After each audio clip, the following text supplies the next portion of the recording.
महिलाहरूले र 75 कटेको जनरली 80 कटेको बुवाहरूले अन्डै खानुहुन्न, धेरै जसो खानुहुन्न। मैले त्यही भएर 4 वर्ष पहिला एउटा अभियानै गरौँ भनेको मैले। यो चटपट खानेहरूलाई चाहिँ एक चटपट अथवा चिकन चटपट बनाऊँ भनेको। चिकनमा मैले भनेको सुनेर हान्नुको कसैले गर्नु भएन। पोखरामा चिकन चटपट भयङ्कर चल्छ अरे मैले सुनेको। त्यो खास चाहिँ अब यहीँ सुनेर गर्नुभयो कि यो बेला पनि कसैले भन्नु थाहा भएन, तर चिकन चटपट एकदम हिट छ भन्ने सुनेको छु मैले त्यहाँ चाहिँ। त्यसो भएर किनभने अब त्यो चटपट खान खोज्ने फास्ट फुडमा बायोलोजिकल फुड मिसाउने खालको काम गर। अब त्यसो गर्दाखेरि फुड फोर्टिफिकेसन एउटा खानेकुरा अर्को खानेकुरा मिसाउँदा हुने नोक्सानहरू, त्यसको बायोलोजिकल कुराहरू चाहिँ फेरि हामी विद्वत वर्गले याद चाहिँ गर्नुपर्ने हुन्छ। अब अन्डा खान नहुनेको, अन्डा खान नहुने जसलाई एलर्जी छ त्यसले खान नहुने। अब एलर्जी हुनेले खान भएन, स्पेसली त्यो कुरा बच्चामै थाहा हुन्छ। अन्डामा एलर्जी छ कि छैन बच्चामै थाहा हुन्छ। त्यस्तो बच्चाहरूमा चाहिँ शरीरमा अर्टिकेरियल र्यासहरू अन्डा खाएपछि डाबर आउने अथवा जीआई इन्टोलरेन्स पेटमा चाहिँ अन्डा खाएपछि लगातार पखालाहरू लाग्ने, मोसनहरू चाहिँ रेगुलर नहुने हुन्छ। त्यो सुरुमै 3-4 वर्षमा थाहा हुन्छ। र कहिलेकाहीँ अन्डाको चाहिँ डेन्जर के हो, कन्टामिनेसन के हो भने होटलहरूमा एकैचोटि 100-200 वटा अन्डालाई फुटालेर अनि त्यो उसमा राखेर पाटामा राखेर ल्यालेर के गर्ने चलन हुन्छ क्या। त्यो प्यानकेक के बनाउने हुन्छ नि, त्यो गर्ने क्रममा चाहिँ कहिलेकाहीँ त्यो एकको चाहिँ सेलको बाहिरपट्टि त्यस्तै खालको टक्सिनहरू हुन्छ, जुन टक्सिन र पोइजनिङ त्यो मूल अन्डामा मिसियो र चाहिँ त्यसलाई मजाले बोइल नगरिकन खाने हुन्छ नि, पोज बनाएर हाफ बोइल खाने चलन हुन्छ। त्यसमा पऱ्यो भने चाहिँ नराम्रोसँग फुड पोइजनिङ हुनसक्छ। त्यसो भएर कन्टामिनेसन प्रिभेन्सन चाहिँ एकदमै इम्पोर्टेन्ट कुरा हो। अब फेरि अन्डा र चिकनबाट फेरि टोटल प्रोटिनमा भरिन्छ अनि यहाँ अन्डा तयार पनि छ। यहाँले हेर्नु होला के गर्नुहुन्छ, के पकाउनुहुन्छ होइन। अब मैले भनेको कुरा तरिका पकाएर राम्रो हुन्छ। अब यहाँ चाहिँ के तार अधिकारी छ। म आसन ग्रहणको क्रमलाई अगाडि बढाउन चाहन्छु। आजको यस अन्डा दिवस कार्यक्रममा अतिथिको रूपमा आसन ग्रहण गरिदिनुहुन कालिका नगरपालिकाका मेयर साहब विनोद रेग्मी सरलाई हार्दिक आग्रह गर्न चाहन्छु। त्यसै गरेर अतिथिको रूपमा आसन ग्रहण गरिदिनुहुन कालिका नगरपालिकाको उपप्रमुख जिल्ला तमाङ म्याडमलाई पनि आसन ग्रहण गरिदिनुहुन हार्दिक आग्रह गर्न चाहन्छु।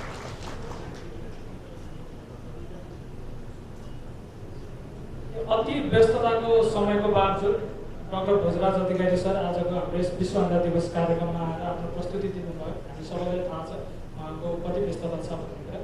त्यसलाई हामी सबैले उहाँको प्रस्तुतिलाई विशेष धन्यवाद प्रकट गर्दै उहाँलाई मायाको चिनो प्रदान गरिदिनुहुन कृषि तथा वन विज्ञान विश्वविद्यालयका प्राध्यापक डाक्टर भीमबहादुर बस्नेतज्यूबाट हाम्रो प्रेजेन्टर डाक्टर भोजराज अधिकारी सरलाई मायाको चिनो प्रदान गरिदिनुहुन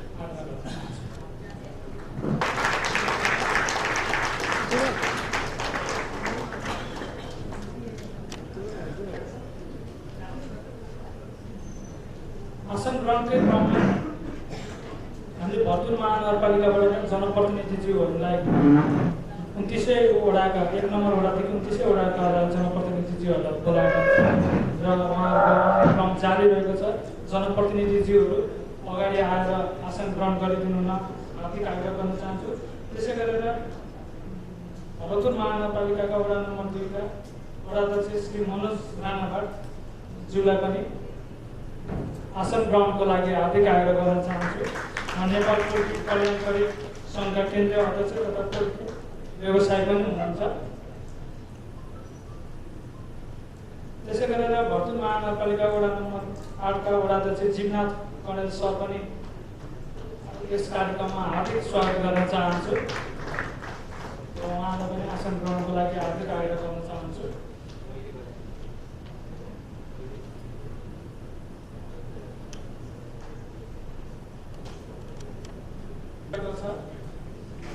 लाइभ डेमोन्स्ट्रेसन गर्ने हामीले अन्डाका विभिन्न परिकारहरू कसरी बनाउन सकिन्छ र त्यसको स्वाद कस्तो हुन्छ भनेर अबको प्रस्तुति गर्नको लागि मिस्टर थानेश्वर लगायतका टिमलाई चाहिँ सम्बन्धीको यहाँको सबैभन्दा ठुलो होइन यहाँको खानाहरू म्यानेज गर्ने सबै मबाट नै हो। कसरी हाम्रो चितवनको लोकल मार्केटबाट आइसकेको खानाहरूलाई कसरी प्रशोधित गराएर यसम्म पुर्याउने त्यो सबै म र मेरो टिमबाट नै हुने गर्छ। र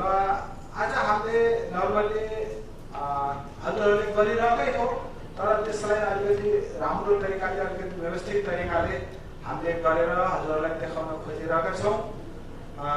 योभन्दा पहिला नै हाम्रो डाक्टर भोजराज सरले अन्डाको बेनिफिटको बारेमा हजुरहरूलाई धेरै नै भनिसक्नुभयो, उहाँले सुनिसक्नुभयो र त्यसलाई उहाँले भनेको कुराहरूलाई कसरी राम्रोसँग बनाएर खान सकिन्छ त्यो अब म हजुरहरूलाई देखाउँदैछु है।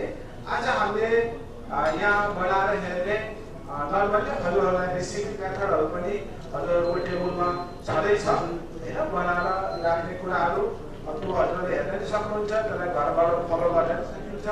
त्यो हामीले नै यहाँ सरहरूलाई उपलब्ध गराएको हो होइन, केही हजुरलाई सहयोग होला। हामीले आज चाहिँ अहिले चाहिँ एउटा एकको स्यान्डविच है, अन्डाबाट हामीले कसरी स्यान्डविच बनाउने होइन। नर्मली अहिले हाम्रो बच्चाहरू नै के बर्गर स्यान्डविच भनेपछि उनीहरू फ्यान हुन्छ होइन, त्यो हजुरहरूले जान्नुभयो, उहाँहरूलाई बनाएर खुलाउनु भयो भने अहिलेको बच्चाहरू नामबाटै इम्प्रेसन हुन्छ खानाको होइन। नाम मात्रै बच्चालाई नौलो कुरा सुनाइदियो भने त्यो बच्चा नमिठो भए पनि त खाना मिठो गरेर खाइरहेको हुन्छ होइन। नर्मली केक भनिरहेको हुन्छ, मलाई बच्चाहरूलाई प्लेन केकै बनाएर खाइदियो भने ल केक रहेछ भनेर मिठोसँग खाइरहेको हुन्छ। त्यस्तै गरेर हामीले यहाँ हजुरहरूलाई बनाएर देखाएको कुराहरू होइन, घर गएर हजुरको बच्चाहरूलाई बनाएर खुवाउनु भयो भने, हजुरले खानुभयो भने, हजुरको फ्यामिलीमा ट्राई गर्नुभयो भने पक्कै पनि त्यसले राम्रो भाइबहरू दिनेछ है। सर्वप्रथम हामीले एक स्यान्डविच बनाउँदैछौँ। एक स्यान्डविचको लागि हामीले नर्मली अन्डालाई पहिला बोइल गरेको हुन्छ है। बोइल गरेको अन्डालाई हामीले लिन्छौँ, किन अघि डाक्टर सरले भन्नुभएको थियो तेलमा तारेकोहरू ओइली हुन्छ होइन। तर हामीले त्यो हुँदाखेरि हामीले बोइलिङ युज गर्यौँ भने अझै राम्रो हुन्छ। त्यसको लागि हामीले बोइलिङ लिएका छौँ। बोइलिङमा हामीले मायोनिज सस एड गरेको हुन्छ। मायोनिज सस भनेको नर्मली हजुरहरू सबैलाई थाहा होला, त्यो पनि अन्डाबाटै बनेको हुन्छ है। मायोनिज सस पनि अन्डाबाटै बनाएको हुन्छ। नर्मली हजुरहरूले घरमा पनि ट्राई गर्न सक्नुहुन्छ मायोनिज सस बनाउनलाई होइन। अन्डा र त्यसमा एक ओइल राखेर त्यसलाई व्हिक्स गरेर बनाउने हो है। हामीले त्यो बोइल गरेको अन्डालाई नर्मली कोरेसोमा कोरेको छ, कोरिसकेपछि त्यसमा हामीले मायोनिज सस राखेर सल्ट पेपर राखेर एउटा मुस जस्तो बनाएका छौँ। त्यही मुसलाई हामीले बिचमा राखेर अनि हामीले स्यान्डविचहरू बनाउने हो। अब हामीले सर्वप्रथम दुईटा ब्रेड लियौँ स्यान्डविच बनाउनलाई, अनि त्यसमा मायोनिज ससलाई हामीले स्प्रेड गरौँ है। मायोनिज सस स्प्रेड गरौँ। हजुरले भिडियोमा नै हेर्न सक्नुहुन्छ है। हाम्रो मिस सोनिया थापाले गरिरहनु भएको छ, मायोनिज ससलाई स्प्रेड गरिरहनु भएको छ। यो किन गरेको भन्दाखेरि जस्तो ब्रेड डाइरेक्ट खाँदाखेरि अहिले ड्राई हुन सक्छ, अनि मायोनिज ससलाई हामीले त्यसमा स्प्रेड गऱ्यौँ भने त्यसले सफ्टनेस मुलायम बनाइदिन्छ स्यान्डविचहरू खाँदाखेरि है। मायोनिज सस स्प्रेड गरिसक्नुभयो। अब यसमा हामीले अघि मैले भने जस्तै बोइल एगलाई हामीले पहिला कोरेसोमा कोर्यौँ, कोरिसकेपछि त्यसमा हामीले मायोनिज सस र क्युबरलाई एड गरेर हामीले एउटा मुस बनाएका छौँ। त्यो मुसलाई हामीले बिचमा राखिरहेका छौँ अहिले। जुन हामीले अन्डाबाटै एउटा मुस बनाएको थियौँ त्यो मुसलाई हामीले ब्रेडको माथि राखेको छौँ।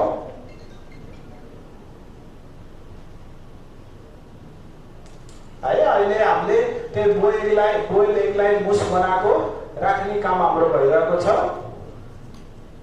अब यो हाम्रो दुईटा ब्रेडलाई हामीले के गर्छौँ, एक ठाउँमा जोड्छौँ है। जोडिसकेपछि यसको बाहिरको भाग अलिकति कडा हुने भएकोले त्यसको बाहिरको साइड भागहरूलाई हामीले काटेको छौँ। यो हाम्रो अलिकति कडा पनि हुन्छ अनि यो काटिसकेपछि राम्रो पनि देखिन्छ है। हाम्रो खानाहरू हाम्रो घरको टेबलमा पुग्दाखेरि पहिला के गर्नु पर्यो, हेर्दाखेरि नै राम्रो देखिनु पर्यो होइन। खाना हेर्दाखेरि राम्रो देखियो भने हाम्रो सिद्धान्तमा के हुन्छ, यसको टेबलमा खाना पुग्दाखेरि पहिला आँखाले खाना खाइरहेको हुन्छ है।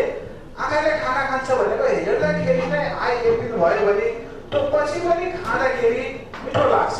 हेर्दाखेरि नै त्यसलाई गालिसहरू गरेको छैन, सजाएको छैन भने हेर्दाखेरि राम्रो देखिँदैन। अनि खाँदाखेरि मिठो भए पनि त्यति इन्जोय गरेर खाइरहेको हुँदैन। त्यसले गर्दाखेरि हामीले के गरेछौँ, यसलाई साइडहरू काटेर नर्मली प्लेटिङ गरेर, हामीले प्लेटमा राख्नेलाई प्लेटिङ गर्ने भनिन्छ, प्लेटमा राखेर हामीले देखाएको छ। अब यो नर्मली एक स्यान्डविच रेडी भइसकेको छ। अब यसलाई हजुरहरूको आवश्यकता अनुसार हामीले 2 भाग गरेको छ। यसलाई 4 भाग 6 भाग पनि हजुरहरूले गर्न सक्नुहुन्छ।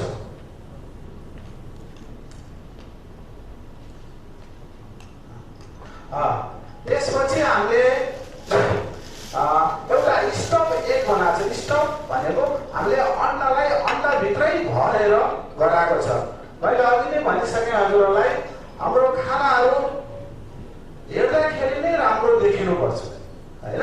अनि बल्ल खाँदाखेरि रमाइ खाइरहेको हुन्छ बच्चाहरूले पनि, हामीलाई खाँदाखेरि रमाइलो लागिरहेको हुन्छ। नर्मली मैले खानु र यो स्टफ खानुमा धेरै नै फरक देखिन्छ। हेर्दाखेरि हाम्रो आईको एट्र्याक्सन धेरै नै फरक हुन्छ।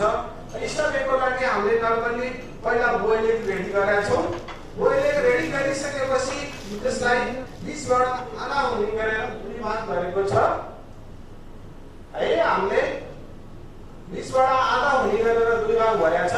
अनि जुन हाम्रो बिचको पहिलो भाग थियो, त्यही पहिलो भागमा हामीले अघि भनेको मायोनिज सस र सल्ट पेपर राखेर त्यो पहिलो भागको एउटा हामीले मुस बनाइरहेको छ है।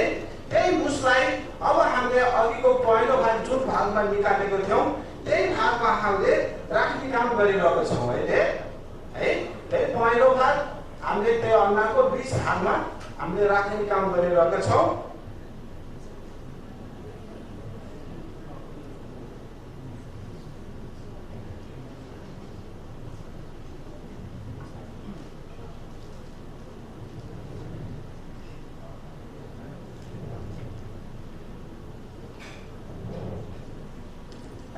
हाम्रो अब नर्मली हजुरले देखिसक्नुभयो अन्डाको हामीले जुन पहिलो भाग अघि हामीले निकालेका थियौँ त्यही पहिलो भागमा नै हामीले मायोनिज सस सल्ट पेपर राखेर एउटा मुस बनाएर फेरि त्यही बिच भागमै हामीले फिल गरेको छ राखेका छौँ। अब यसले के गर्दा एक त मायोनिज ससहरू एड गरेका छौँ अनि त्यसले अन्डा खाँदा सफ्ट पनि गराइदिन्छ, अर्को हेर्दाखेरि राम्रो पनि गराइदिन्छ। त्यसमा हामीले त्यो माथि राखेको भनेको यसको सजावट हो है। सजाउनलाई यदि हाम्रो घरमा धनियाँ छ, हरियो प्याज छ होइन, डिफ्रेन्ट कलर हुनु पर्यो। सेतै चिजले सजाएको सेतोमा राम्रो देखिँदैन। रातो चिज, हरियो चिज, पहेँलो चिज हजुरले जे केही पनि राख्न सक्नुहुन्छ है। यसले गर्दाखेरि नर्मली बच्चाहरूले हेर्दाखेरि नै राम्रो मान्छ अनि यो खाना पायो भने झन् खुसी खाइरहेको हुनुहुन्छ है।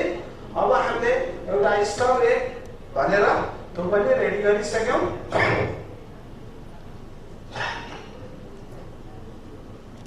पकौडा बनाउन हामीले सिकाइरहेछौँ। नर्मली हजुरहरूले घरमा अब गृहिणीहरूले त सबैले बनाएर खाइरहनु भएको होला, हजुरहरूलाई थाहा नै छ। तर त्योभन्दा हामीले केही डिफ्रेन्ट किसिमले हामीले बनाउन देखाइरहेछौँ। हामीले पकौडा बनाउनलाई पनि हामीले अन्डालाई पहिला बोइल गरिरहेको हुन्छ। बोइल गरिसकेपछि त्यसलाई बिचको भाग नछुट्टिने गरेर 2 भाग गरेका छौँ। पहिलो भाग नछुट्टिने गरेर 2 भाग गरेका छौँ। अनि त्यसलाई हामीले के गर्नुपर्छ भन्दाखेरि पहिला एउटा ब्याटर बनाउनु पर्छ। त्यो ब्याटर भनेको लेदो बनाउनु पर्छ। त्यो लेदो हामीले खास बेसनको पिठोहरू नभए घरमाहरूले मकैको गहुँको पिठोहरूबाट पनि बनाउन सक्नुहुन्छ। राम्रो चाहिँ बेसनकोबाट, बेसनले क्रिस्पी गर्छ अनि बेसनबाट राम्रो हुन्छ। हामीले नर्मली बेसनको पिठोमा है बेसार, जिरा, धनियाँको धुलोहरू, खुर्सानीको धुलोहरू, हरियो धनियाँहरू यिनीहरू राखेर एउटा अन्डालाई चोक्दाखेरि अन्डामा लटपटिनी गरेर हामीले ब्याटर बनाइरहेको छ। ब्याटरमा डुबाइरहनु भएको छ हामीले बनाएको ब्याटरमा बोइल गरेको अन्डालाई। अब तेलमा छोडिदिनुहुन्छ उहाँले है, तेलमा छोडिरहनु भएको छ। हामीले यसरी अन्डालाई अथवा अरू कुनै चिजहरूलाई पनि हामीले फ्राई गर्दाखेरि तेल धेरै तातेको हुनु हुँदैन। धेरै तेल तात्यो भने कलर चाँडो आउँछ, खानाहरू भित्रसम्म पाकिरहेको हुँदैन। त्यसकारणले ठिक्क उम्लिने तेलमा हामीले छोडिरहेछौँ, यसरी नै छोड्नुपर्छ। अब अन्डाको पकौडा रेडी हुँदै गर्छ। हामीले अर्कोतिर अन्डाको अरू परिकारहरू हजुरहरूलाई बनाएर देखाउँदैछौँ, किन हजुरहरूको टाइम पनि थोरै छ, हजुरको सरहरू पनि बोल्दै हुनुहुन्छ। अन्डा पकौडा यता रेडी भइरहेछ। अनि अरू हामीले जस्तो अमलेटहरू, फ्राइड एगहरू, पोचेकहरू हामीले हजुरहरूलाई बनाएर देखाइरहेका छौँ। अमलेट त हजुरहरूले घरमा पनि बनाइरहनु भएको छ। नर्मली अमलेट बनाउँदाखेरि हजुरहरूले त्यसमा हजुरहरूको एभाइलेबल अनुसार सानो आकारमा काटेको धनियाँहरू, प्याजहरू, क्याप्सिकमहरू, मसरुमहरू अनि हरियो खुर्सानीहरू हजुरहरूले राख्न सक्नुहुन्छ। त्यसको लागि सर्वप्रथम दुईटा अन्डालाई हामीले एउटा बोलमा फुटाइरहेको छ। अनि अघि मैले भने अनुसारकै सामानहरू हामीले त्यसमा एड गरिरहेको हुन्छ है। अघि मैले भनेको जस्तै चप गरेको धनियाँ, चप गरेको प्याज, चप भनेको सानो आकारमा काटेको प्याज, हरियो खुर्सानी अनि नुन, मरिचको धुलोहरू। मरिचको धुलो पनि हजुरहरूले युज गर्दाखेरि सकेसम्म सिनो खालको मरिचको धुलोलाई घरमा पाउडर गरेर चलायो भने राम्रो हुन्छ। यसले मुटुदेखि लिएर अरू सबै रोगहरूलाई हजुरहरूलाई चिसो लाग्छ भने चिसो पनि हराउने काम गर्छ। यो सिनो खालको मरिच युज गर्नुभयो भने स्वास्थ्यलाई धेरै नै फाइदा हुन्छ है। अहिले अन्डालाई फिटिरहनु भएको छ, किन त हामीले अमलेटहरू बनाउँदाखेरि अन्डाको दुईटा पार्ट हुन्छ, एउटा सेतो र एउटा पहेँलो। त्यसलाई राम्रोसँग फिटियो भने बल्ल अमलेट राम्रो बनिरहेको हुन्छ। हजुरहरूले घरमा ट्राई गर्दाखेरि पनि एउटा बोलमा राखेर अनि त्यसलाई सकेसम्म राम्रोसँग फिटेर बनाउनु भयो भने फिट्दाखेरि एउटा अन्डा ठुलो पनि हुन जान्छ, साइज अमलेटको साइज ठुलो हुन जान्छ। अनि त्यसपछि पहेँलो र सेतो भाग राम्रोसँग मिलेको पनि हुन्छ।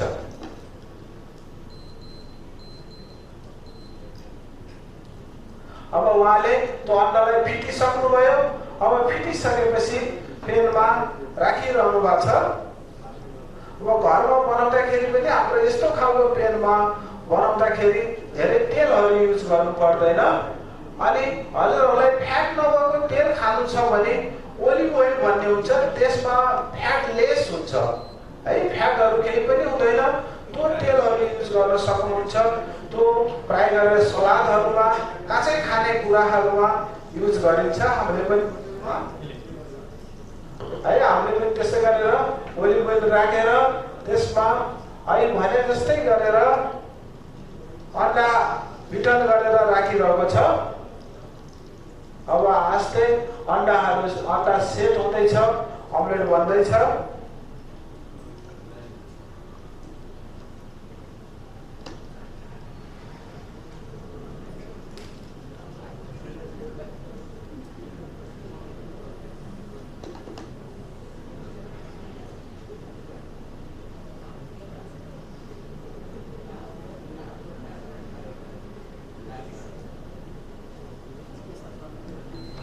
हामीले अन्डाको परिकारहरू बनाउँदाखेरि धेरै तातेको पेनहरूमा राख्नु हुँदैन। त्यो हुँदाखेरि बाहिरी भागहरू डढिसकेको हुन्छ, भित्रको भागहरू सेट हुँदैन। त्यही भएर हामीले यहाँ बनाएको जस्तै त्यो सानो हिटमा पकायो भने अन्डा राम्रोसँग सेट भएको हुन्छ। अनि अन्डाहरू धेरै पाकेको भन्दा ठिक्क पाकेको अन्डाहरूमा अझै धेरै पौष्टिक पदार्थ पाइन्छ। म हजुरहरूलाई भनिहाल्छु, अन्डा हामीले नर्मली घरमा बोइल गरेर खाइरहेको हुन्छ। बोइल गर्दाखेरि पनि त्यसको 3टा स्टेजहरू हुन्छ है, 3 किसिमको बोइल हुन्छ। नर्मली हामीले बोइल गर्दाखेरि पहिला पानी उमाल्छौँ। पानी उमालिसकेपछि त्यसमा अन्डा राखेर 4 मिनेटसम्म पकायौँ भने त्यो सफ्ट बोइलिङ हुन्छ है। त्यसको सफ्ट भनेको कस्तो हुन्छ भन्दाखेरि बाहिरी व्हाइट पार्टहरू सबै पाकेको हुन्छ र येलो पार्ट सेट मात्रै भएको हुन्छ। अनि त्यसमा अझ बढी पौष्टिक पदार्थ हुन्छ। प्राय गरेर फरेनहरूले त्यस्तो अन्डाहरू खाइरहेको हुन्छ है। अर्को हुन्छ सफ्ट बोइलेड। सफ्ट भयो। अर्को हुन्छ मिडियम बोइल्ड, त्यो भनेको उम्लेको पानीमा 6 मिनेट पकाएको हुन्छ। त्यो भनेको येलो पार्ट पुरै सेट हुन्छ अनि व्हाइट पार्ट त पाकेको हुन्छ। अनि अर्को हुन्छ हार्ड बोइल्ड। हार्ड बोइल्ड भनेको उम्लेको पानीमा हामीले 8 मिनेट है सुनौलो खालको त्यस्तै खालको हुने गरेर पकाएकोलाई हामीले फ्राइड एग सनी साइड भन्छौँ। त्यसलाई हामीले दुई साइड पनि पकाउन सकिन्छ है। एक साइड मात्रै पकाएकोलाई सनी साइड भनिन्छ र अर्को साइड पनि हामीले फर्काएर पकायौँ भने त्यसलाई हामीले बोथ साइड फ्राइड एग भन्छौँ है। फ्राइड एग दुई किसिमको हुँदो रहेछ, एउटा सनी साइड, अर्को बोथ साइड। फ्राइड एग भनेको त्यसलाई बिटन नगरिकन पेनमै फुटाएर बनाएको रहेछ है। यो फ्राई गरेर फरेनरहरूले बिहान ब्रेकफास्टको टाइममा खाइरहनु भएको हुन्छ। यसलाई हामीले फ्राई गरेर ब्रेडको माथि यो राखेर हैन अनि ब्रेड र यो सँगै खाइरहेको हुन्छ। यो पनि स्वास्थ्यको लागि एकदमै फाइदाजनक छ। मैले अघि नै भनिसकेँ, अन्डा जति कम पाकेको खाइयो त्यति इनर्जी बढी हुन्छ है। यसमा पनि येलो पार्ट पुरै पाकेको हुँदैन है। मैले अघि नै भनिसकेँ, जस्तो मायोनिज सस भनेको अन्डाको पहेँलो काँचो अन्डाको पहेँलो भागबाट बनाउने हो है। हामीले यहाँ विदेशमा बनेको मायोनिज सस नेपालमा आएर चलाइरहेछौँ। यो भनेको टिकाउ हामीले धेरै लामो समयसम्म गर्न सक्छौँ। त्यसरी बनाएर प्याक गरेर आइरहेको हुन्छ। हामी आफै पनि बनाउन सक्छौँ। म हजुरहरूलाई भनिसकेँ बनाउने तरिका पनि।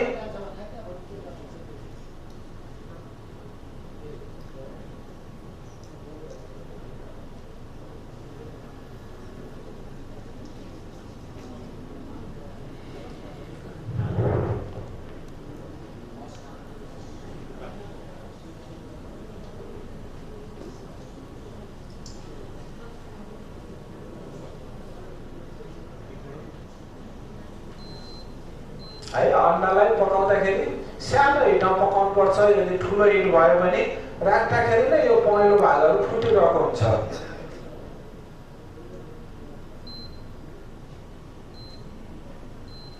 अब फ्राइड एग रेडी भइसकेको छ। हेर्नुहोस्, जसरी हाम्रो बिहान घाम उदाउँदाखेरि घाम जस्तो देखिन्छ त्यसरी नै हाम्रो पहेँलो भाग देखिरहेछ।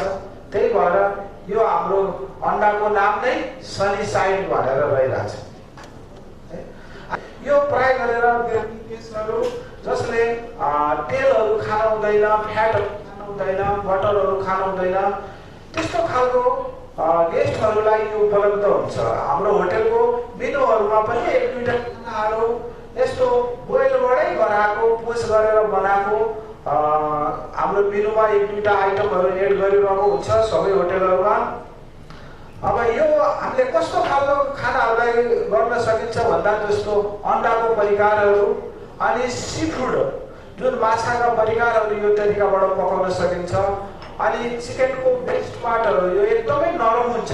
चिकनको बेस्ट पार्ट पनि एकदमै नरम हुन्छ। यिनीहरूलाई हामीले यसरी बोइल गरेर पकाउन सकिन्छ। यसलाई चाहिँ हामीले पोच भन्न रहेछौँ। यही पकाउने तरिकाबाटै के रहेछ हाम्रो यो अन्डाको नाम रहेछ। यो अन्डालाई हामीले पोच एग भन्न रहेछौँ। अब यसको लागि हामीले पानी बसाल्यौँ, पानीमा हामीले यति नुन राख्यौँ अनि अलिकति कागतीको रस राख्यौँ। कागतीको रसले त्यसलाई फैलिएर जान दिँदैन, त्यसले गर्दाखेरि कागतीको रस राखेको। अनि हामीले नुन चाहिँ अहिले पछि खाने बेलामा यसको टेस्ट आउँछ, त्यो भएर हामीले के गरेको नुन र कागतीको रस राख्यौँ। अनि पानी नर्मल्ली एकचोटि बोइल हुनु पर्यो।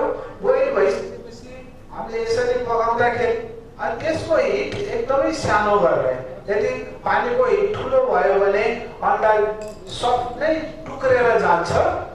एकचोटि उम्लियो पानी, त्यसपछि त्यसलाई सफ्ट गऱ्यौँ, सानो हिट गऱ्यौँ। सानो हिट गरिसकेपछि त्यही नै हामीले अन्डालाई फुटाएर छोडिदिइसकेपछि यो 3-4 मिनटमै पाकेर रेडी भइसकेको हुन्छ है।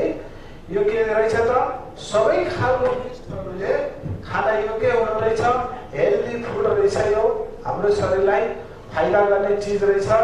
अनि यसमा तेलहरू युज भएको हुनु रहेछ, घिउ तेलहरू बटरहरू केही पनि प्रयोग नहुँदो रहेछ यसमा। हाम्रो पानी उम्लिरहेको छ।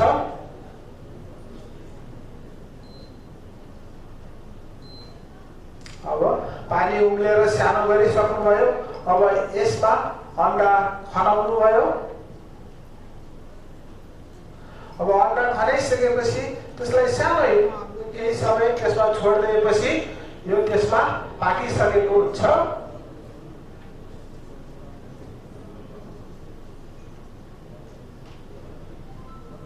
अनि यो पनि प्राय ब्रेडको माथि राखेर खाने गरिन्छ।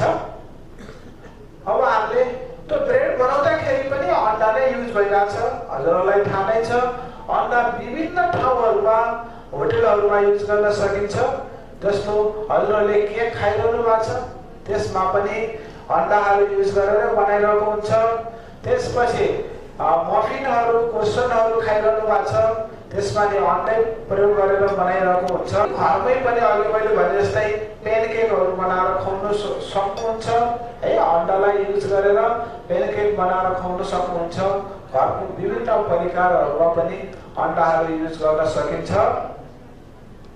अन्डाको फाइदाहरू पनि हजुरहरूलाई थाहा भइसक्यो, अघि नै डाक्टर सरले भनिसक्नु भएको छ।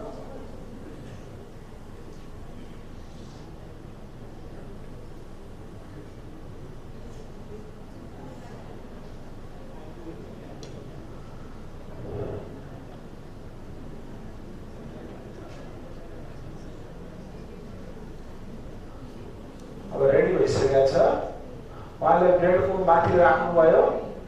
अब खाँदाखेरि यो पहेँलो भाग पुरा पाकिसकेको छैन, यो रनिङ भन्छ। हाम्रो पहेँलो भाग रनिङै भइरहेको हुनुपर्छ।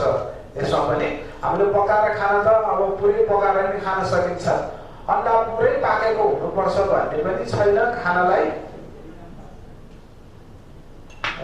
अब यो पोचेक पनि रेडी भइसकेको छ।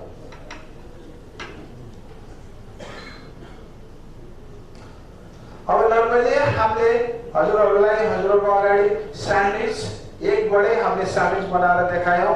त्यसपछि स्टफ एग बनाएर देखायौँ। अनि एग पकौडा बनाएर देखायौँ। अमलेट बनाएर देखायौँ। फ्राइड एग जुन सनी साइड बनाएर देखायौँ। त्यसपछि हामीले पोचेक बनाएर देखायौँ है। यस्तै गरेर अन्डाबाट अरू धेरै परिकारहरू बनाउन सकिन्छ।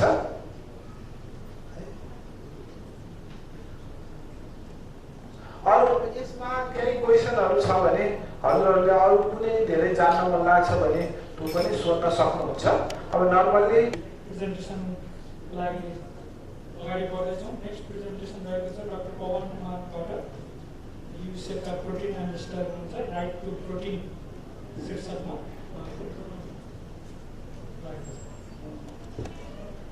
इम्युनोकम्प्रोमाइज्ड पिपल।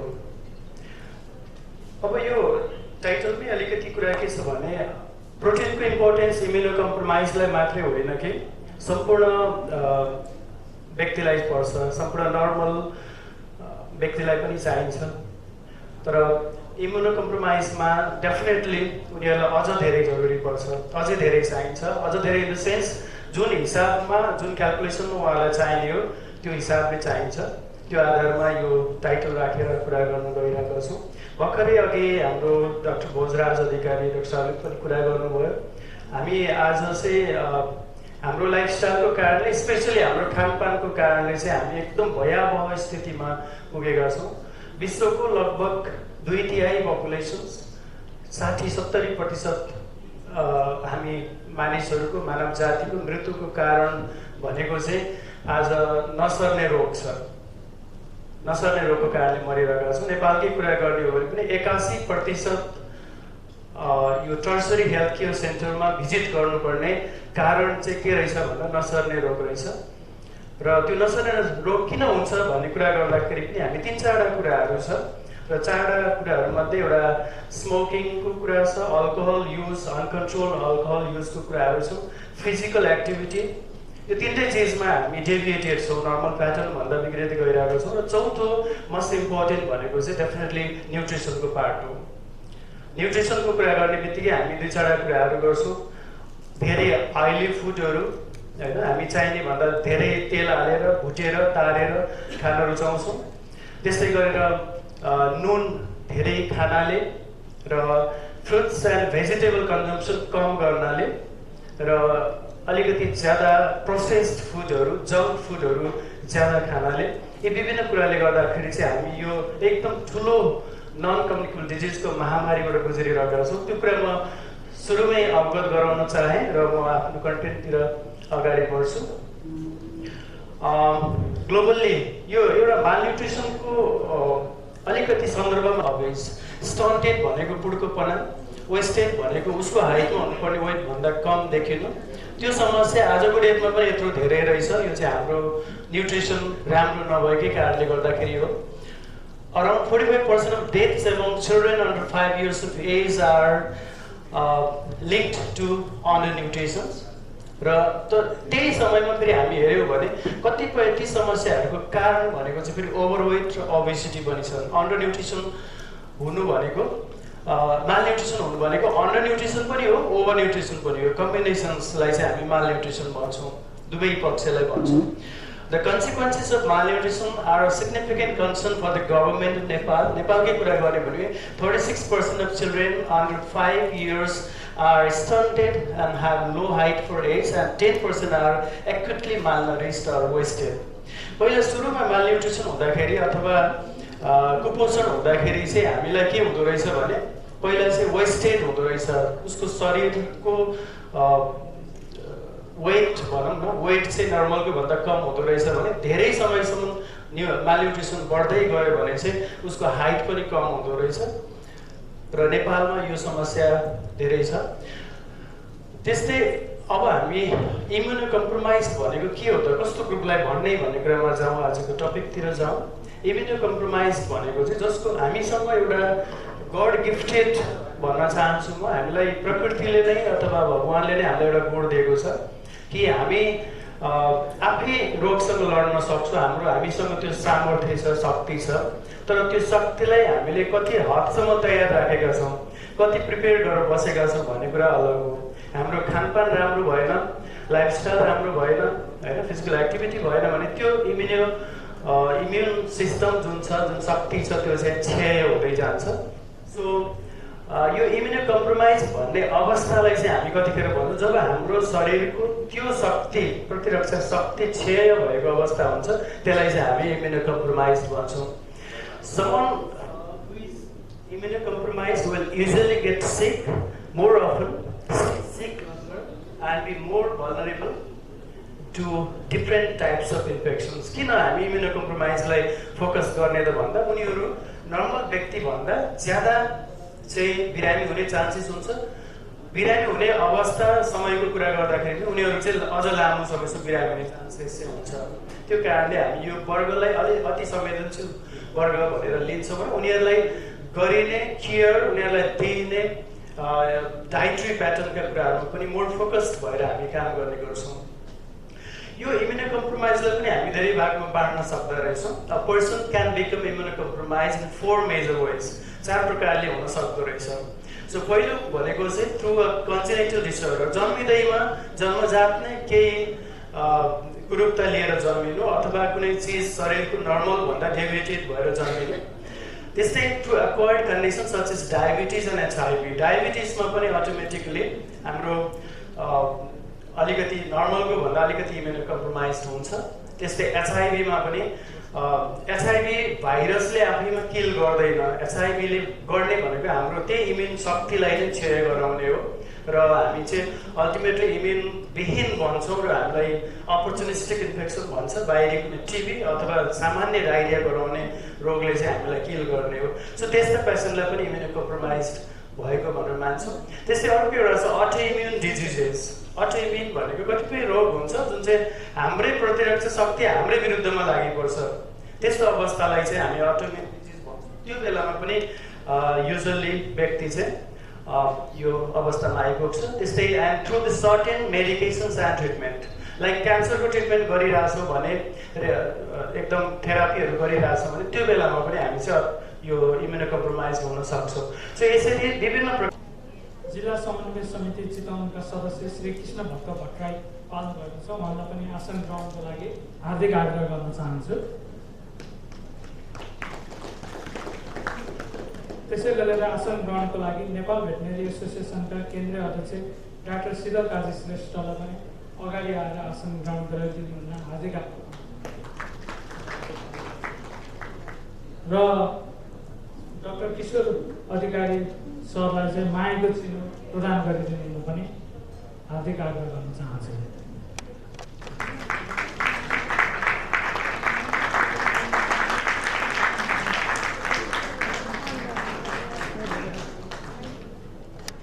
अच्छा है और कौन सा खाना साधारण चलता फिरता खाना है। तो हम जब बहुत कॉन्शियस हो जाते हैं तो ये सोचने लगते हैं कि थोड़ा पौष्टिक वाला खाना खाना चाहिए और वही करते हैं, फिर अच्छा अच्छा खाना खाने लगते हैं। और अच्छे खाने में क्या होता है कि हम बहुत ज़्यादा कार्बोहाइड्रेट फैट खा लेते हैं और उसके बाद बहुत सारी बीमारियों को इनविटेशन देते हैं। उसके बाद डॉक्टर साहब के यहाँ आना जाना लगा रहता है, ये होता है। तो पौष्टिक का मतलब क्या है? अगर ये साइंटिफिक तरीके से आप जान जाएं कि पौष्टिक होता क्या है, तो आप अपने खाने को सही तरीके से खा सकते हैं और आपको कभी कोई समस्या नहीं आने वाली है। वर्ल्ड एग डे एक किसी ने बनाया आज से करीब करीब 27-28 साल पहले। कुछ समझदार लोग इस दिन का सृष्टि किए और इसी बहाने सभी जगहों पे लोग मिलते जुलते हैं, इस तरह के गोष्ठी का आयोजन करते हैं और एक बार याद करने की कोशिश करते हैं कि हमको एक्चुअली क्या खाना चाहिए और हम क्या खा रहे हैं।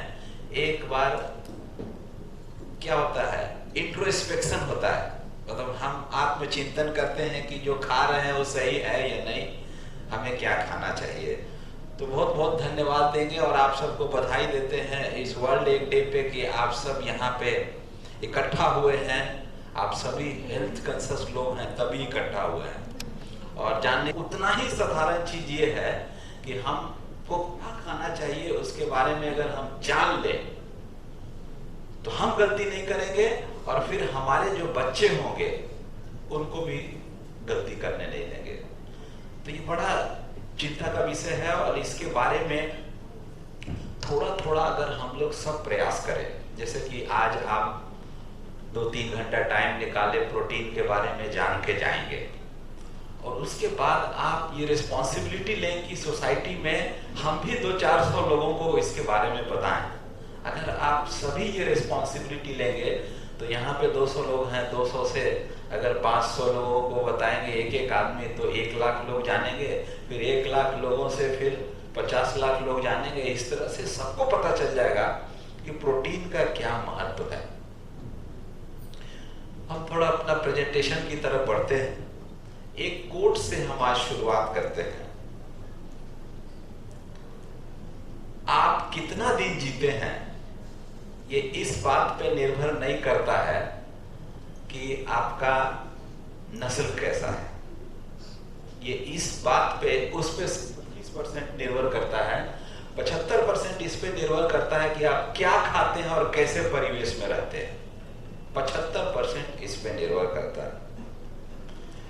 हमारे सोसाइटी में एक धारणा बन गई है कि 70-75 साल जी लिए तो बहुत अच्छी बात है, लेकिन आज तक विश्व में 20,000 लोग 120 साल का उम्र पार कर चुके हैं। तो क्या हम मान सकते हैं कि हमारी आयु 120 साल है? मान सकते हैं। अगर 20,000 लोग उस आयु को क्रॉस किए हैं तो हम और आप भी क्रॉस कर सकते हैं। तो मान लीजिए पक्का कि 120 साल आप जी सकते हैं, पर 120 साल जीने के लिए कुछ तो करना पड़ता है। वो हम करते हैं कि नहीं, थोड़ा सा इन चीजों पे हमें ध्यान देना पड़ेगा। और अभी थोड़ी देर 20 नहीं तो 100 साल जिए, आइडियल सिचुएशन है। हर आदमी चाहता है कि हम बहुत स्वस्थ रहें, मेरे बच्चे बहुत स्वस्थ हो, हमारे बच्चे लंबे तगड़े फिट हो। हर कोई चाहता है, हर कोई चाहता है कि हम हेल्दी रहें, डॉक्टर के पास जाने की जरूरत ना पड़े। हर कोई चाहता है, हर कोई चाहता है कि जैसे आप लोग नेपाल के लोग हैं, मैं इंडिया से हूँ, तो आप जरूर सोचते होंगे ना कि आपका देश हर फील्ड में काफी तरक्की करे, पढ़ने वाले खूब पढ़ें, अच्छे साइंटिस्ट डॉक्टर इंजीनियर बने कि पूरा देश का इंफ्रास्ट्रक्चर बदल दे, अच्छे अच्छे आर्टिस्ट बने, अच्छे राइटर बने, आप लोग सोचते होंगे अच्छे स्पोर्ट्समैन बने जो कि पूरा देश के लिए नाम रोशन करे। हर कुछ आप सोचते होंगे कि ये होना चाहिए हमारी सोसाइटी में, पर होने के लिए सब लोग तरक्की करे, सब लोग टॉप पे जाए, इसके लिए कुछ तो करना पड़ेगा। और उसके लिए सबसे जरूरी क्या है? उसके लिए सबसे जरूरी चीज है आपको हेल्दी रहना पड़ेगा। आप अगर हेल्दी नहीं है तो अच्छे स्पोर्ट्समैन नहीं बन सकते हैं। आप बहुत पढ़े लिखे हैं, साइंटिस्ट हैं, एक साइंटिस्ट को बनने में काफी उम्र लग जाता है। वो पढ़ाई करते हैं, रिसर्च करते करते 40-50 साल की उम्र में वो एक अच्छे साइंटिस्ट बन जाते हैं। और 50 साल की उम्र जाते जाते हमारे सोसाइटी में आधे लोग तो बीमार हो जाते हैं। तो फिर उस साइंटिस्ट का फायदा इस देश को नहीं मिल पाया। अगर वही साइंटिस्ट हेल्दी रहे, 50 साल के बाद उस सोसाइटी को देना शुरू करे, 50, 60, 70, 80, कम से कम 80 साल तक वो अगर सोसाइटी की कुछ देते रहे, तो आप सोचिए कि इस देश का कितना विकास होगा। लेकिन होता वो नहीं है। हमारे यहाँ लोग 60 साल में रिटायर होते हैं। क्यों भाई? हम 80 साल तक अपने आप को हेल्दी रखें तो 60 साल में क्यों रिटायर होंगे? रिटायरमेंट का एज ही मेरे को गलत लगता है। और ये एक हमारे सोच को बड़ा डिस्टॉर्ट करके रखा है कि 60 साल में रिटायर होना है तो 60 साल तक ही जीना है, और वहां तक आराम से नौकरी कर लिए, जी लिए, तब तक बच्चों की शादी वादी भी कर दो, और उसके बाद मर भी गए तो कोई चिंता नहीं। ये हमारे सोच को एकदम डिस्टॉर्ट कर दिया। इसी दुनिया में या आप ही के सोसाइटी में क्या ऐसे लोग नहीं हैं जो 80 साल की उम्र में भी काफी काम कर रहे हैं? ज्यादातर बिजनेसमैन को देखेंगे वो 70-75 की उम्र में भी काम करते रहते हैं। भाई कैसे करते हैं? लेकिन नौकरी करने वाले लोग वो सोच लेते हैं कि इसमें मेरा 60 में रिटायर होना है, 70 के आसपास हम ऊपर चले जाना है। ये सोच है, बड़ा गलत सोच है। इस सोच को बदलना है, और इसके लिए सबसे पहला उसका इस सोच बदलने का फाउंडेशन कहां से शुरू होगा? अपने आप को हेल्दी बनाकर सोच लेना है 120 साल जीना है, और 120 साल जीना है तो एक आपका लाइफ है 50 साल का जो कि यंग लाइफ है। उसको आप किसी तरह से जीते हैं तो ऊपर नीचे सब कुछ ठीक ठाक चल जाता है। 50 साल से 120 साल जीने वाला जो 70 साल है, उसके लिए आपको एक अलग तैयारी करनी पड़ेगी। अपने शरीर को